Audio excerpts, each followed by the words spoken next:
കഴിഞ്ഞ സീസണിലൊക്കെ കുറച്ചുകൂടി താമസിച്ചേ family round തുടങ്ങത്തുള്ളായിരുന്നു. ഈ സീസണിൽ ഇപ്പോഴേ ഫാമിലി റൗണ്ടായിട്ട് ഈ ഒരു വീക്ക് അങ്ങനെ ആയിട്ട് തുടങ്ങിയിട്ടുണ്ട്.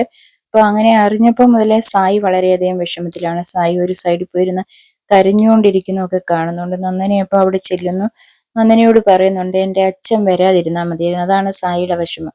അച്ഛൻ വന്നാൽ സീനാകും. എൻ്റെ അമ്മയും ഭാര്യയും വരുന്ന എനിക്ക് സന്തോഷമാണ്. പക്ഷെ അച്ഛൻ വന്നാൽ വേറെ പ്രശ്നമുണ്ട്, അച്ഛനുമായിട്ട് എന്തോ പ്രശ്നമുണ്ട്, അതൊക്കെ പറയുന്നുണ്ട്. തന്നെ രാവിലെ അവിടെ ഒരു പാട്ടിട്ടു, എൻ്റെ അമ്മയെ ഒന്ന് കാണാൻ എന്നുള്ള ആ ഒരു പാട്ടിട്ടപ്പോഴത്തേനും എല്ലാവരും കൂടി ചെല്ലുന്നുണ്ട്. അവർക്ക് മനസ്സിലായി ആരോ വരുന്നുണ്ടെന്ന്.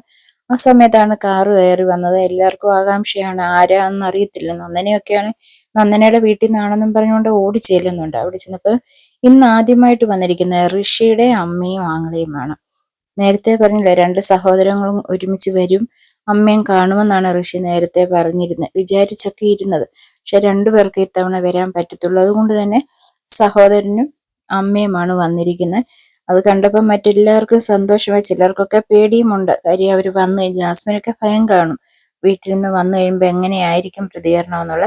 എന്തായാലും വളരെ സന്തോഷമായിട്ട് അവരൊക്കെ ഇങ്ങനെ സംസാരിച്ചുകൊണ്ട് പീപ്പിൾസ് റൂമിൽ ഇരിക്കുന്നതായിട്ടാണ് ഇന്ന് കാണിക്കുന്നത്. അപ്പൊ ഇന്നിനിയും മിക്കവാറും മിക്കവാറും അൻസിബയുടെ ആയിരിക്കും എന്നിങ്ങനെ കേൾക്കുന്നു.